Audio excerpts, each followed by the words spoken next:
They say that after some sort of, devastating loss, first of all, there is, maybe acceptance at some point, of the loss. But if anything, so far from what we've been seeing of Conservatives, they are anything but actually, accepting of the loss that has just happened. You'd think after so long of, shall we say, telling people like me of, you lost, get over it, maybe they should, take a dose of their own medicine. But no, they are continuing once again the delusion as they did after 1997, saying that this Labour majority is completely built on sand. Swallowing, bear in mind, Boris Johnson's medicine once again. You'd have thought Conservatives would have learnt their lesson, but they really haven't. If they are willing to once again drink from the trough of Boris Johnson as he doles out this nourishing delusion that the Labour majority is just one built on sand and it'll crumble almost instantaneously, that the first crisis that comes along. They were saying this after 1997, that exactly like Tony Blair, that the first crisis that comes along, bang, gone. And yet, we had quite a long time of Labour being in power. They weren't a one-term government. And yet, you're still obsessed with that delusion that, don't worry, it's all built on sand. And again, I want to stress, Boris Johnson is the one who is spreading this. You are falling for the exact same comforting lie that he spread before, and you are now falling for it hook, line, and sinker once again, guys. It does not take a genius to work out why you lost, why you are not going to be in power again for quite some time, and following, the Pied Piper of, I don't know, Westminster, Boris Johnson again, ain't going to save you. Because you've danced to his tune before. Do you really think that's going to be good dancing to his tune again? Just a thought for you guys. But anyway, on to today, because obviously after this loss, now lots of Conservatives are asking what went wrong and what should we do? What should we do to sort of save ourselves from this catastrophic loss? How should we indeed change the Tory party? Well, we are once again going to turn to Conservative Home and, of course, over to Will, because Will's idea, oh boy, is to institute Tory Leninism.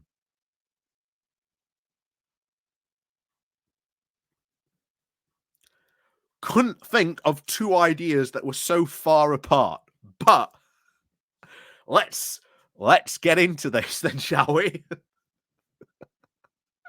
Because, oh boy, I did tell you during the Conservative Civil War would get really dumb and would get really stupid, but here we go. So, as always, before we do go getting into this, please do remember to click on the like, share, and subscribe button. And of course, down below, there is the one-off donation link called Buy Me Coffee, where you can buy me coffee. There's the YouTube thank you button as well. And of course, there is the Pony Club down below as well. So thank you very much to everyone who does help and support the channel that way. So let's go cracking on into this then, shall we?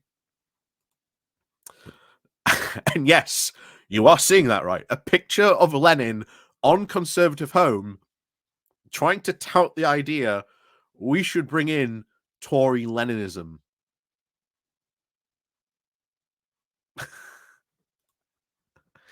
Anyway, Thursday saw the death of 3 types of conservatism. The first was the organic. Peter Hitchens had been set free.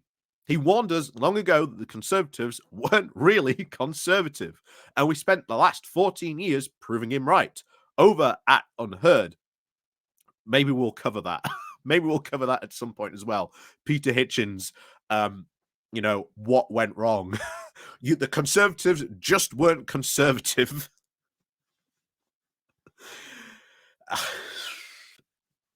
But there you go. Anyway, maybe we'll do that. Maybe we'll cover that another time. Oh dear me, pardon me.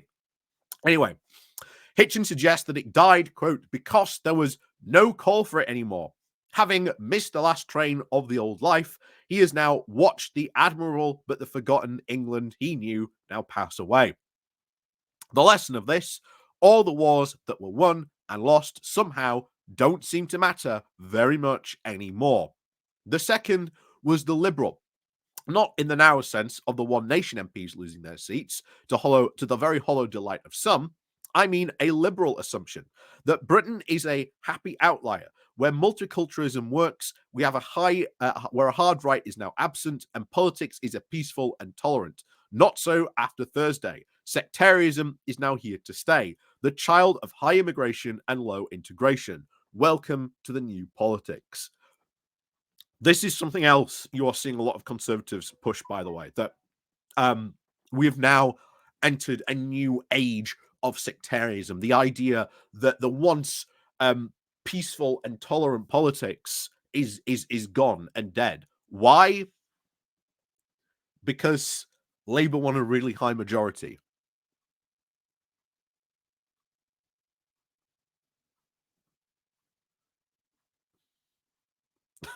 That's it, guys. Sectarianism is here now. Labour won a high majority.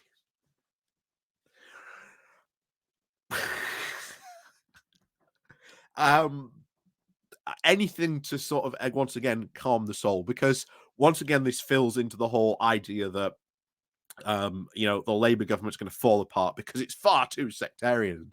It's going to fall to pieces. But there you go. The lesson of this, Britain is now becoming a lot more French, and to place a bet on Keir Starmer losing his seat in 2029. They said this after Blair as well in 1997. We'll see what happens. I mean, you know, if anything after, you know, 2019, after the celebrations and jubilations you were having about having a decade or if not more in power, we'll see what happens. But it entirely depends on how this government performs. And yet you guys are trying to soothe yourselves saying that, you know, Keir Starmer's going to, you know, fail at the first hurdle. We'll see what happens. But trust me, I don't think it's going to be a one-term government at this point. But like I say, we'll see what happens. But to be saying now that they are going to lose their seats, or at least Keir Starmer is going to lose his seat in 2029, is massively, I think, massive copium going on there from a lot of conservatives. And of course, the final was the Unserious, as Henry Hill has now said. The quote, one thread that unites all the governments we have had over the past 14 years is now postponing difficult decisions and taking the easy way out.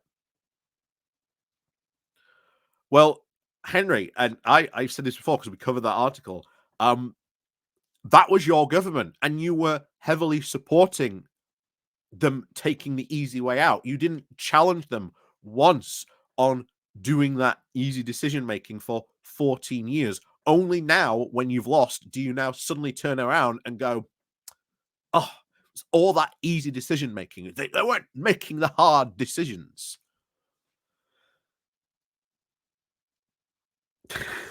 You know, Captain Henry Hill hindsight there.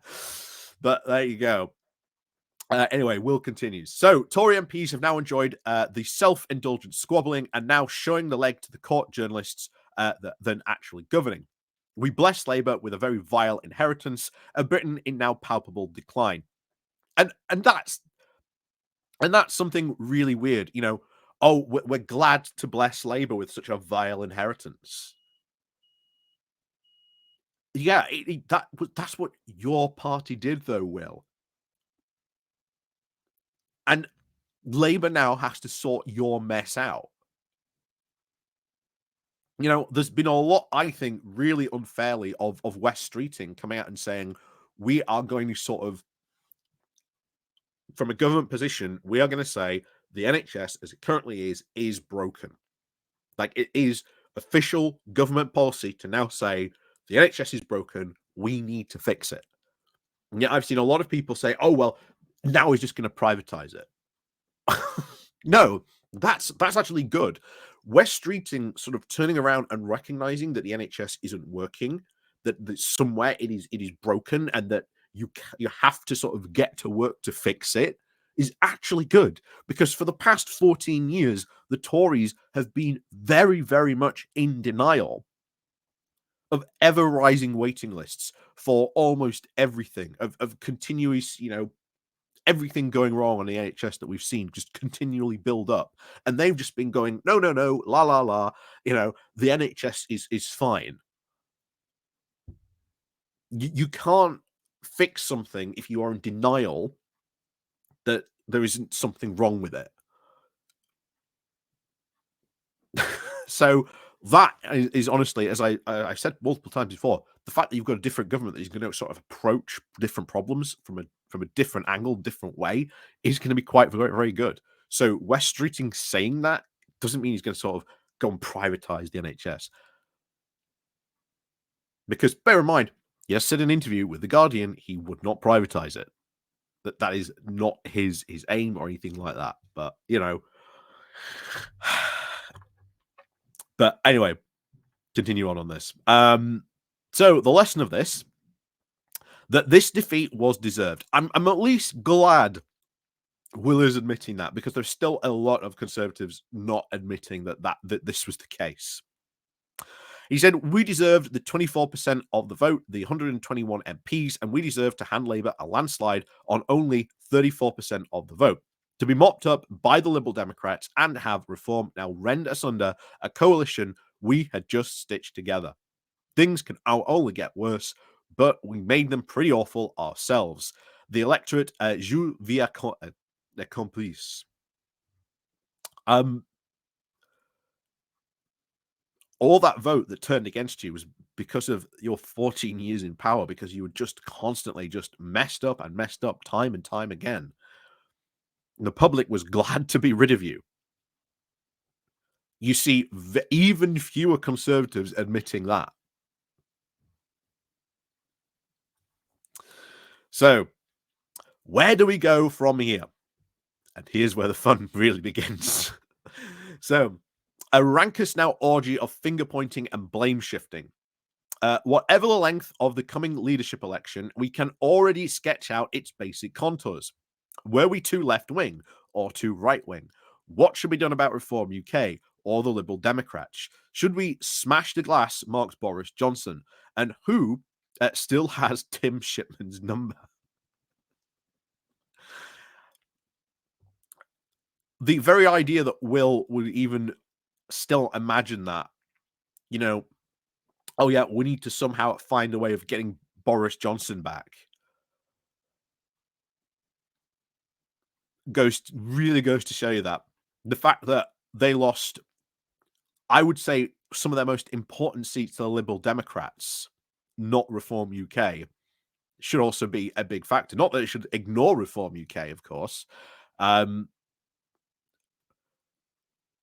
but their idea to beat Reform UK is to try and out Farage.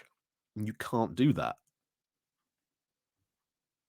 But, we've only been saying that for a number of years to them, and they still don't understand. But there you go. So now, as the usual suspects now squabble who picks the crown up out of the gutter, Labour will now have months in which to now establish a narrative overhanging the next 5 years. Britain is even more broken than they'd feared. More surgery and now lower expectations are required. Best of luck. We need a bold government of whoever stripe to now build homes, power stations, and high-speed railways. We do, and I think Labour can do that. I think they will be building homes. I think they will be, building high-speed railways, power stations, probably, of the net zero kind, which Will is probably dead set against. But there you go. Anyway, he continues. I hope that Labour succeed. I want to live in a country with at least 2% growth, where my friends and I can so comfortably settle down, where politics is something that doesn't have to be watched from behind a sofa. If Starmer delivers on that, he will have now far more earned that landslide than in 2019. Heck, he might even deserve my vote as he finishes the half job he completed this time. That's an incredibly interesting admission there. But there you go. But if I wasn't a pessimist, I wouldn't be a Tory. A government now headed by Sue Gray, Ollie Robbins, and a late middle-aged man with a bespoke piece of legislation outlining his pension will not radically change Britain. Earnest in his rhetoric, it will now double down on the failed post-1997 model. Stakeholderism, mass migration, energy scarcity, and a constricted economy with a bloated state. A lot of people would say after 1997, Labour did incredibly well on that. Once again, the whole thing of, oh my God, wasn't it terrible once Blair took over? Nothing was good again until the Conservatives came back in 2012. Not 2012. What is it? The 2010 election. That was it. Things weren't better until the real people got in power again. There's so much nonsense they tell about that period, and again, it's just to sort of soothe their egos.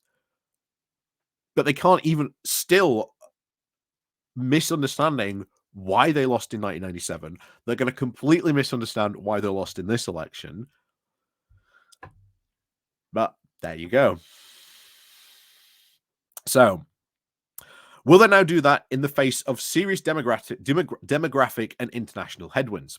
There is still an unfortunate assumption amongst some left-wingers that all of Britain's problems since 2010 have solely been down to the effing Tories being in power. Just replace us and the milk and honey will flow.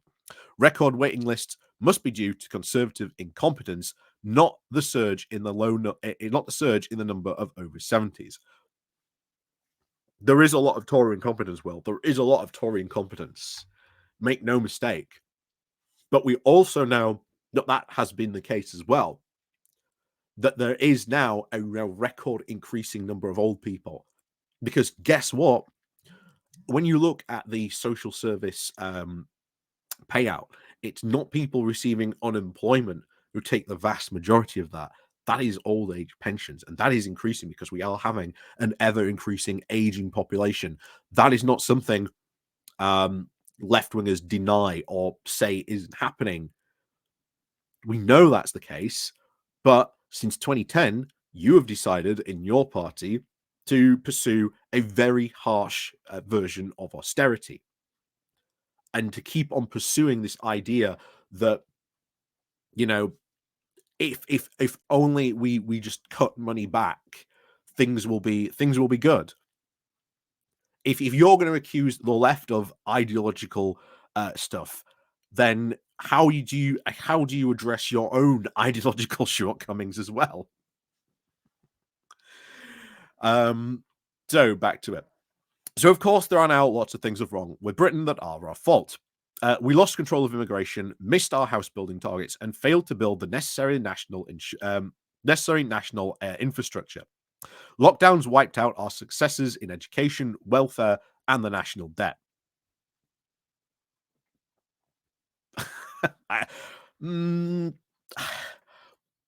Blaming lockdowns? No. If COVID had never have happened, like if you just say COVID had never even happened, the Tories would have still lost this election. Because you would not be in a successful situation. The whole idea that Boris Johnson would have continued was, as we said at the time, continuously. He was a hot air balloon, and sooner or later, that hot air would run out. You cannot just keep on saying, as Boris Johnson often does, the same thing again and again, especially when you are in power, because you have to show results. You have to demonstrate what you are going to do. Leveling up would have still have failed. We saw that. But the whole idea, that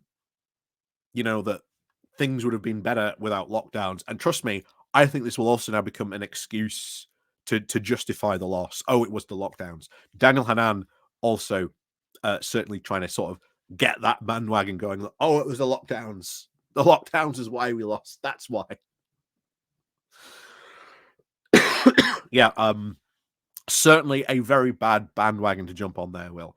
Because now you have to ask now we have to ask you loads of questions. Do you think lockdowns were a good idea? If you don't think lockdowns are a good idea, do you think it would have been acceptable just to let the virus run wild? And things could have gotten even worse for the economy. But there you go.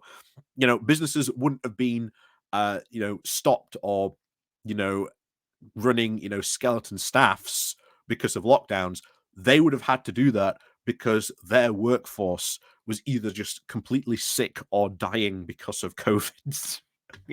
Things would have been potentially even worse. So if conservatives once again want to pursue this narrative that lockdowns were what were wiped out their success, be my guest, because it does not make it for a good argument. But there you go. We hobbled our armed forces. We spent and got Brexit done, but for what? Nothing much has changed. Did it matter? No. Brexit didn't matter. No change was ever really going to be delivered, because if you did want to go down your crazy free market fundamentalist path, that would have meant huge damages to the economy.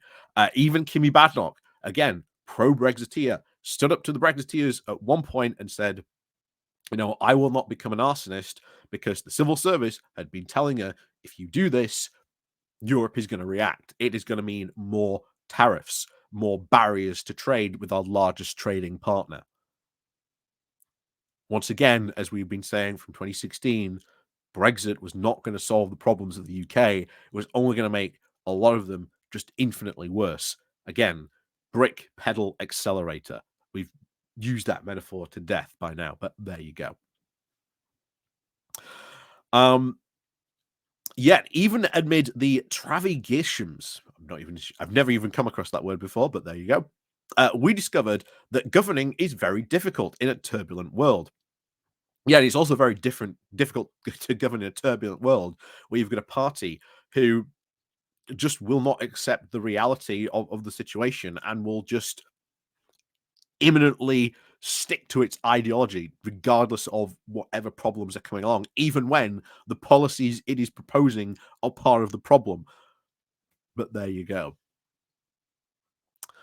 So in a country with now profound structural problems, again, the 14 years, Will, a lot of those structural problems are pretty much yours. You cannot just say, oh yeah, we've got all these profound structural problems, or hold on, where did these come from? Because they didn't just appear overnight. And we're, of course, the political media civil service class is now frightened by the backlash triggered by difficult choices. Even if the real government is now emerging from behind a curtain, these dynamics do remain very much the same. So are Labour cooked? I think they're not, because I think, as we've said before, they are going to be approaching a lot of these problems from very, very different angles, better angles than this ideological one that the Conservatives have been lodged on for some time. Because you've had 14 years to try and solve those structural problems. Well, what has your party actually done? Massive increase in poverty for pensioners, children, even in-work poverty as well, food banks. The list goes on. The reality is your 14 years in power have not been really good. And when Rishi Sunak asked, aren't things better?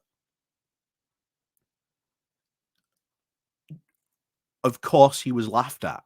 Of course he was laughed at. What reaction do you think you'd expect? So he continues.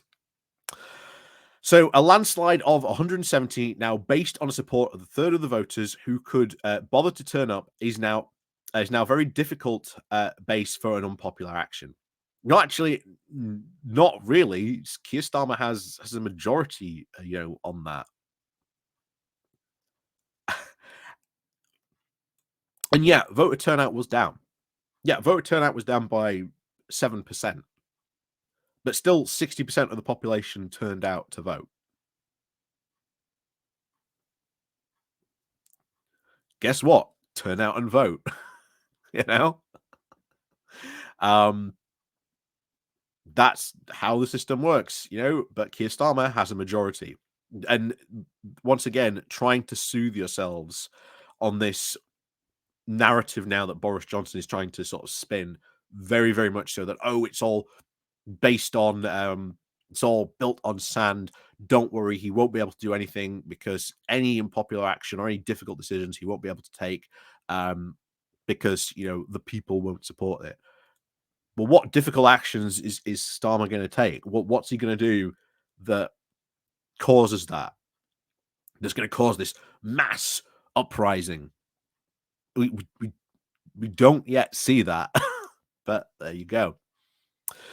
Anyway, the number of marginal constituencies is now at its highest ever since the war, even before Beijing starts eyeing up Taipei's semiconductors. Really eyeing up this war with China. Really eyeing up this war with China. It's kind of shocking that a lot of conservatives have gone, even though we've got currently the largest war raging in Europe since World War II, almost on our doorstep in Europe, in our backyard, practically, every single conservative suddenly seems to be really preoccupied with what's going on in Taipei and China and thinking, oh no, that's going to be a disaster because somehow, like, Starmer getting in is going to give Xi the opportunity to go and invade Taiwan. Honestly, the arguments here and them keep on bringing this up is bizarre. It's really weird, but there you go. So Starmer has now the potential to become even more unpopular long before 2029. To our utter shame, he is now eminently beatable. Once again, one-term Labour government, guys. Don't worry, we'll be back in next election. This is exactly what they were doing after 1997, and they are still going on that, exactly on that way. So this is exactly the case if Labour fails very spectacularly in trying to deliver for their voters as we did in 2019.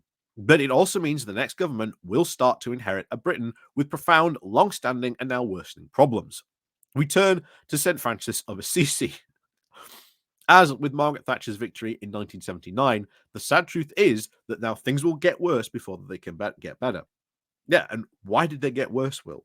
There is a whole list of reasons and things that we can point to the past 14 years of where they have gone wrong, and yet your guys did not do that.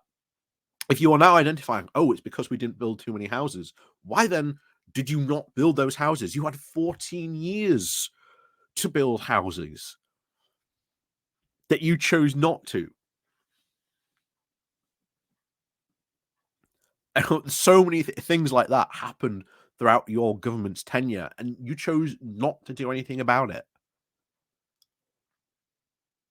You were all calling, Starmer Captain Hindsight. Well, I don't know. I think the mantle of Captain Hindsight is going to be passed on to many of the Tory commentators who are going to sort of wear the costume of Captain Hindsight for the next couple of months, if not the next, you're saying, well, if only we had done this. Well, you were in power for 14 years. You even had a majority most of that time. Why did you not do that? you know? And of course, it comes into problems within their own party, the party ideology, etc. And so far they've shown no inclinations towards actually changing. But here's where we get some of it. So, That is where the central insights of us Tory Leninists, okay, the right's young Bolsheviks, hoping to now wrestle Britain of its evening decline, Brexit, COVID, Ukraine, each an opportunity to try and shake out of our complacency, each now fluffed up by the Conservatives. We want growth, low immigration, building, and an energy abundance in the spirit of the spirit of Russia's revolution. We ask, what is there to be done?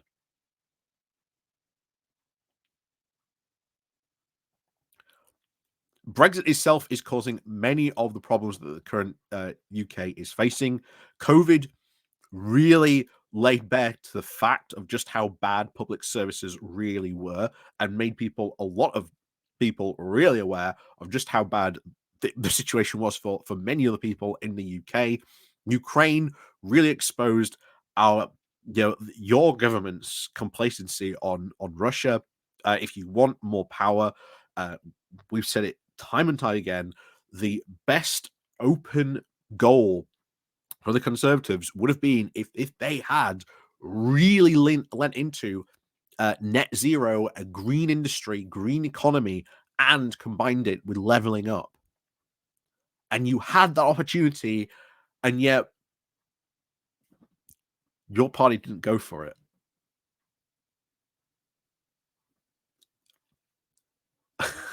You know, it's they're looking in the mirror and going, that can't possibly correct. It's And now Will is calling for Tory Leninists to have a Russian revolutionary style takeover, possibly of the Conservative Party.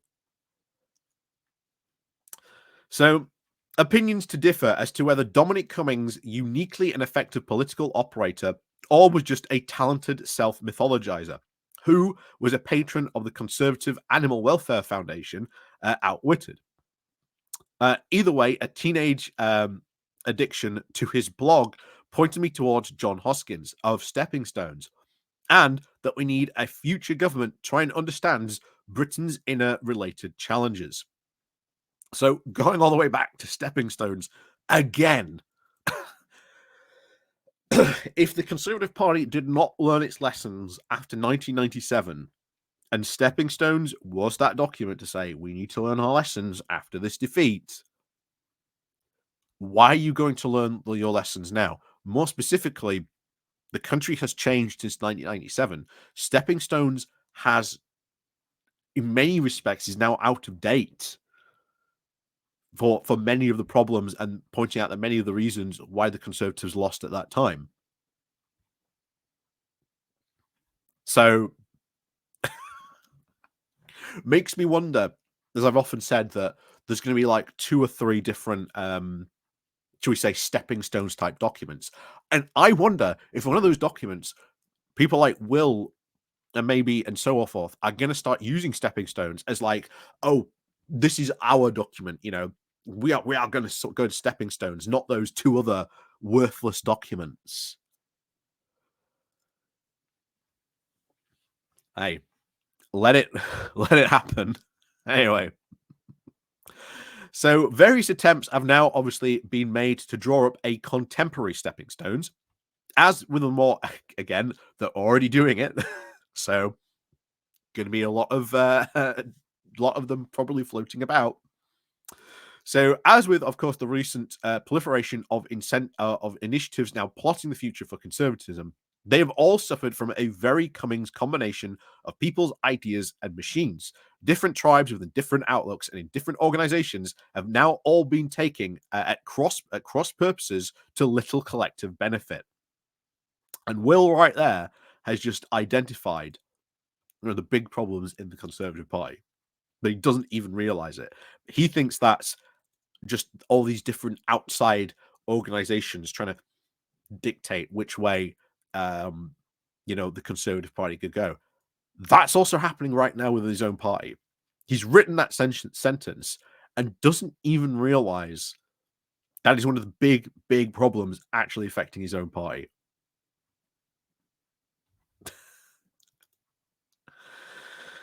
Anyway, Rishi Sunak could do no greater service in his remaining time as party leader as to try and commission a respected and experienced party figure to try and produce an independent report into the party's defeat and where the Conservatives should go next. But that only serves as now as a precursor to the more difficult task of actually returning to power. How can we prepare to win and govern effectively in 2029? Really? Who does Rishi Sunak choose? And more importantly, if Rishi Sunak should choose that figure, bear in mind he's writing the stepping stones. There is a party leadership contest, and I don't know, Suella Braverman, Kimi Badnock, or Kimi Badnock. Let's say Kimi Badnock. I think that's probably who's going to win it.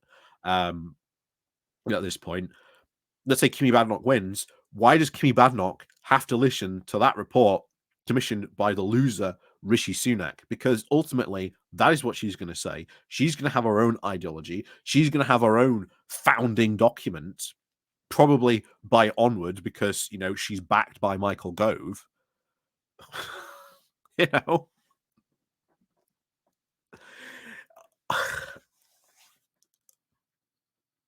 all these things, all this stuff is just going to be so insane. But hey, do continue to fight because it's going to provide me with a lot of content for some time to come.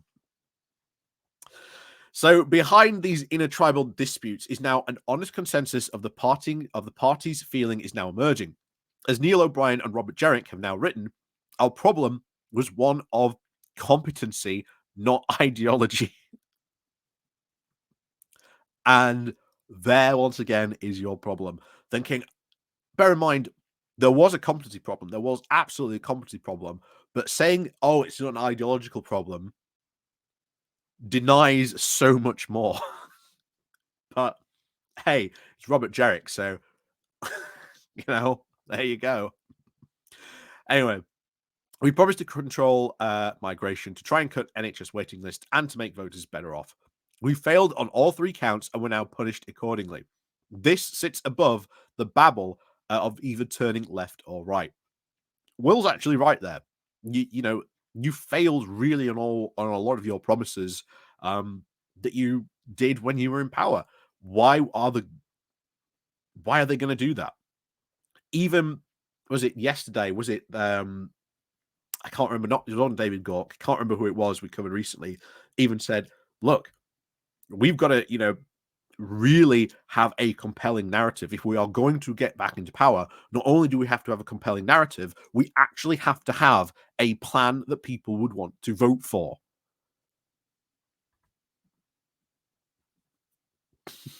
Are they going to do that? Probably not. So, as after 1997, our central task is to try and repair this reputation and try and position ourselves to benefit from Labour's collapse. So again, oh, Labour's going to collapse, guys. Labour's going to collapse. Don't worry, guys. Labour's going to collapse. Again, they were saying this after 1997. I love it. We should not be making plans for Nigel.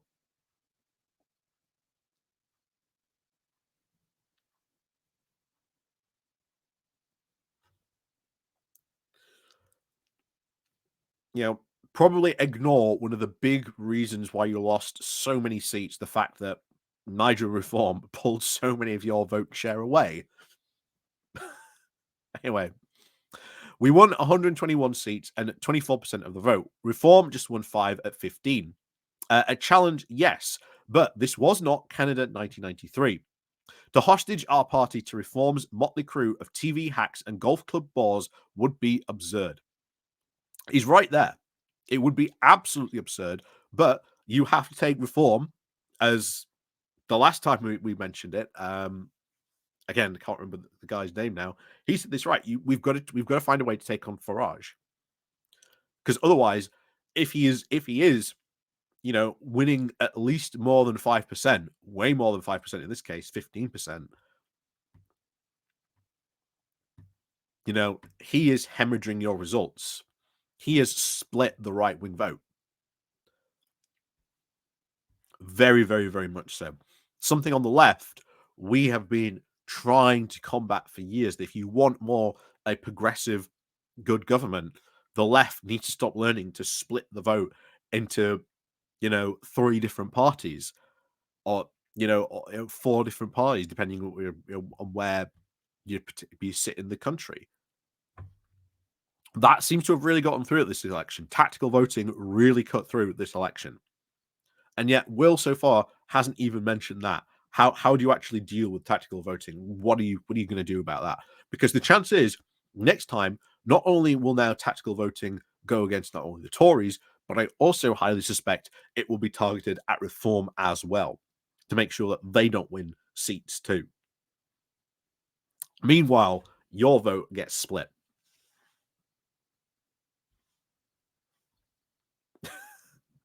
How are you going to deal with tactical voting? Well,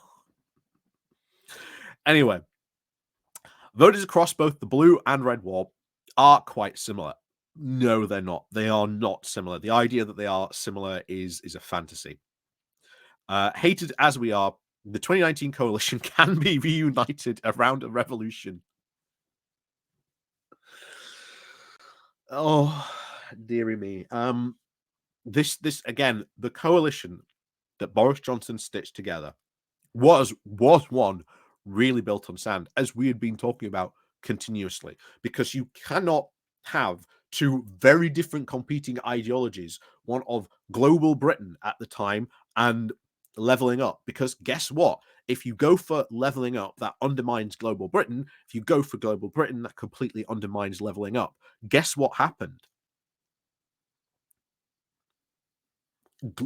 Global Britain sort of was the winning ideology that won through in that debate. Leveling up went by the wayside. And as a result, you completely lost the red wall, and you lost the blue wall for a number of different reasons as well. So once again, this idea that the red and blue wall voters are incredibly similar is completely false. Completely false. Yes, there are some similarities, but to say that they are exactly the same is very, very difficult. Very, very difficult indeed. It's going to be very interesting to see what when Starmer has his meeting of regional mayors, what Ben Houchen is going to be like. Will Ben Houchen actually show up? Will he turn up? Especially when Keir Starmer's going to go, so yeah, that Freeport, yeah, we're going to send in the National Audit Office before we give you any more money. Gee, wonder how Ben Houchen's going to react to that. But there you go. Anyway, so what's this revolution Will want? So in a very true Leninist style, that requires now a purge of personnel. CCHQ is not fit for purpose and should be replaced. That's fun. Okay, replaced with who? And what exactly? Who are you going to purge? But go ahead. Purge CCHQ by all means. Get rid of all that knowledge and bring in people who what? Anyway, so it's not so CCHQ is now no longer fit for purpose and should be replaced. Richard Holden may have clung on by 20 votes, but he will not. They will not go down well in the party's of annals of party history. Lord Willington, where are you now? Yeah, I think Richard Holden's going to be very, very quickly replaced. Very, very, very quickly replaced. But we'll see what happens when, of course, we get the the aftermath of the Tory, still ongoing Tory civil war after the leadership contest. So our focus should now be outwards.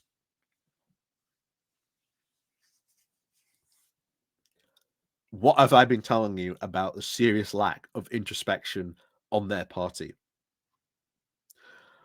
Like honestly, quite seriously, the Conservative Party ever wants to become electable again, they don't begin outwards. They look at themselves. And they've got to take some very deep and uncomfortable look at themselves. They are not going to be able to do that. Hence, why they are going to be out of power for quite some time. So, there you go.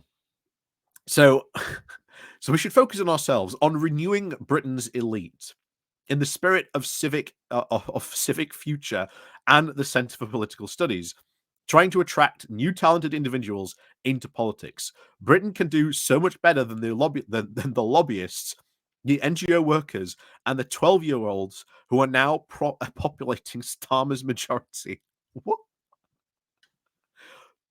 12-year-olds.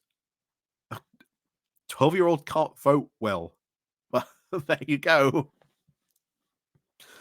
Anyway, the aim should be to select candidates within the next 2 years and use the methods of the Lib Dems against them.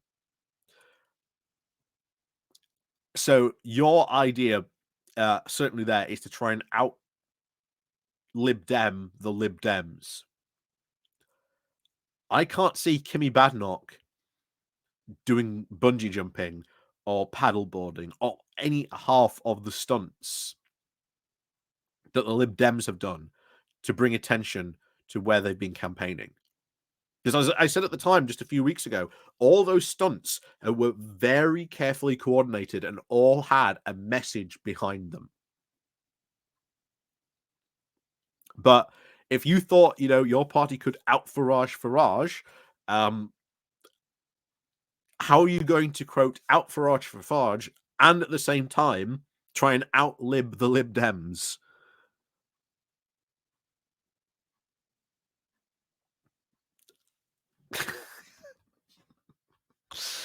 Anyway, all of this is now plenty for the next leader to be getting on with. Conservative Home will have far, far more to say in the coming weeks and months. I'm sure it will. And oh boy, if it's anything like this, oh boy, that's going to be interesting. So, as bleak as Thursday's result was, it has now provided a moment of clarity. It's not a moment of clarity. A moment of clarity would be actually admitting that, we should actually be looking inwards, looking at what went wrong within the party. Yeah, you'll notice so far, not one person yet has said, actually, we should be looking at ourselves first, not outwards. Because they know they are not going to like the answers if they do that. But there you go. So it provided a moment of clarity. It really didn't. Opposition is awful, but our goal is clear. If we have learned anything for the last 14 years, it is to stop looking inwards and understand what Britain needs and deliver it. Oh. So Will is there saying, we were too just inwards looking. No, what really happened for the last 14 years, Will, was that you had a party who was just fixated on ideology, regardless of where things went wrong or anything like that, or policy wasn't working. It would be, that can't be right because our ideology tells us, no, it should be working. I've said it before and I'll say it again. The Conservatives are completely incapable of actually looking at themselves and looking what went wrong. So they're going to be very, very, very much out of power for quite some time. The Vanguard is now preparing. I'm sure Will is probably alluding, or at least he knows or has been approached, probably by these new Tory Leninists. It's another faction in the ongoing Tory civil war. With the burning questions of our movement are ready to be answered, but nothing is written.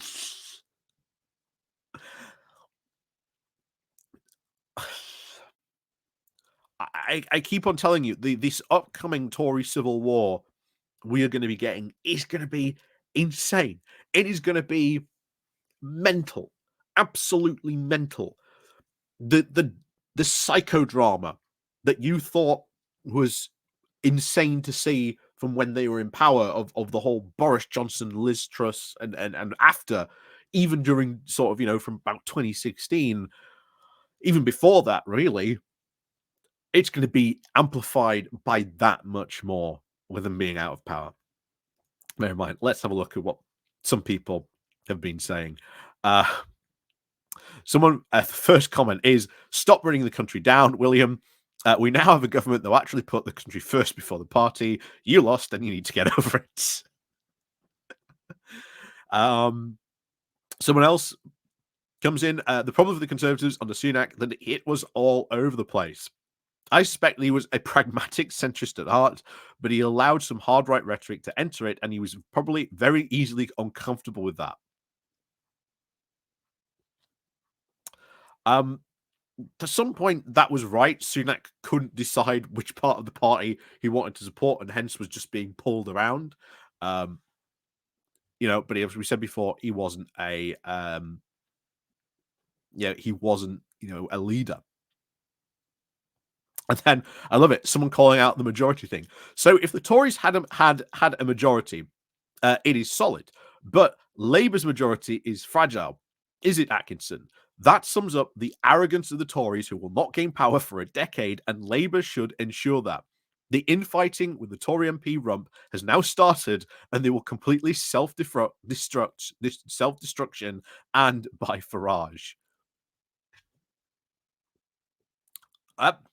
He got it right there. He got it right there. Someone else, a forensic examination of the reasons why we lost the electorate probably missed the point, which is how we are going to sort of win the next one. I cannot believe that Sunak will be much interested in that. He will not be around. If the party can actually produce conservative policies, I will be happy to vote for them again. But they need to actually decide what those policies are actually conservative. LTNs, net zero, reducing police officer numbers, reducing armed forces capabilities, open door immigration, frozen tax income thresholds, enlarging the civil service, encouraging local bans on house building, regional devolution. If the party does not stand for something, by all means, I think it will completely fall for anything. Oh,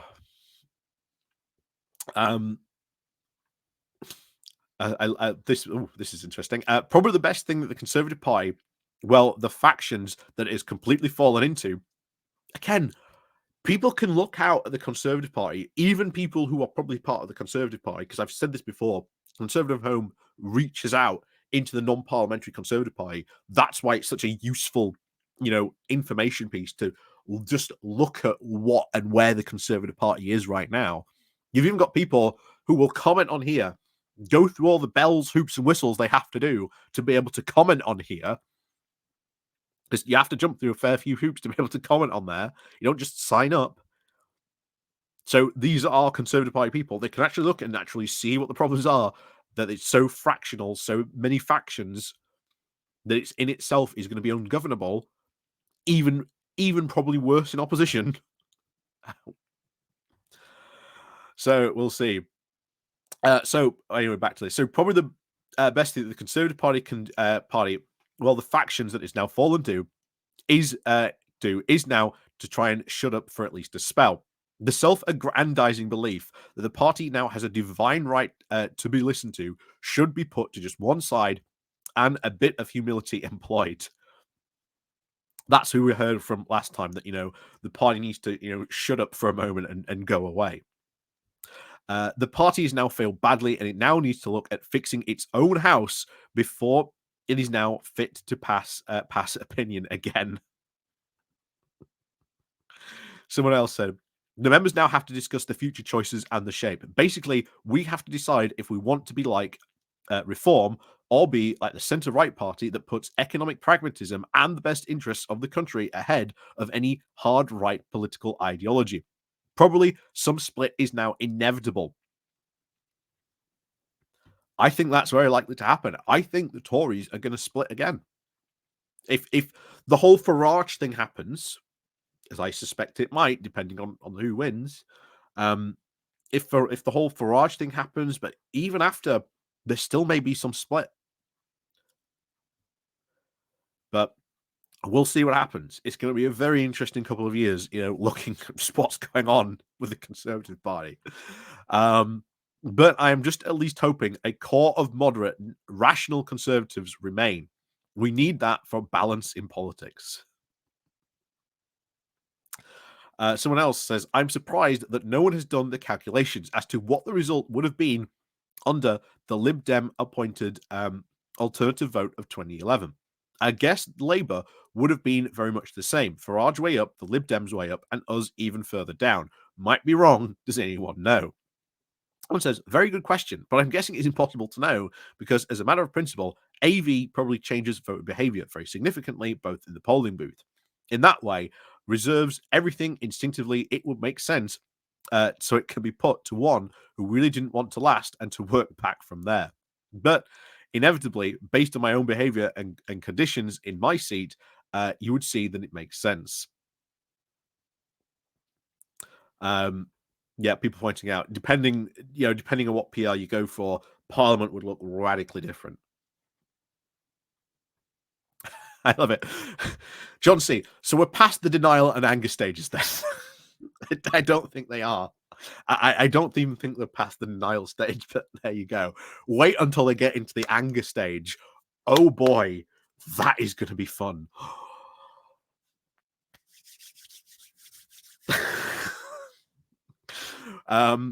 What I love about the Tories is now their utter commitment to ideology. It is total in its belief that the government is the answer, and then doing its level best to actually try and destroy it. Maybe Starmer will fail, but I suspect he's going to do a lot better than you expect, simply by not being so utterly incompetent as the right have been. You can already see the owner of this site setting the Kemi agenda and the Mail trying to make it clear that they want a Tory reform merger. Yeah, and when that merger happens, that's going to open a whole can of worms, on that. Luckily for Starmer, he can just ignore the polls and press for probably 24 months while the right completely shreds itself. I mean, of course, England won on penalties yesterday, and Starmer had a pint with his genie before the game.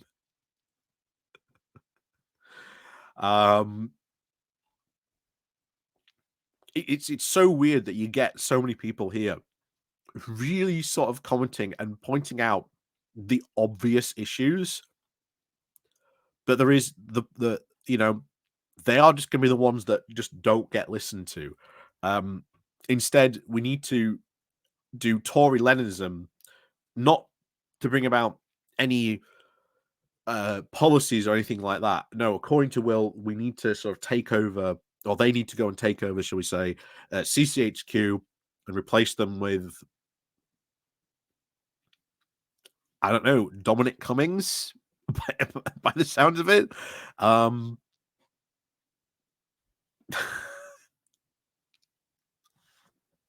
How do you do that? I don't know, but God, it's going to be fun to watch. It's going to be fun to watch.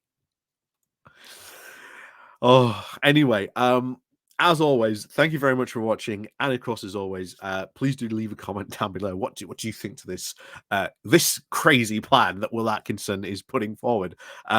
It sounds just about as self-indulgent as we've so far heard of all the others. Just a complete refusal to actually look inward. And honestly, I think eventually we will get someone who will do that. And I'm not gonna lie, I might be in shock. Like, I might actually generally be in shock if we get that. But it ain't gonna happen, I think, anytime soon. They are still in the denial stages. And as I've said, after the denial comes the anger.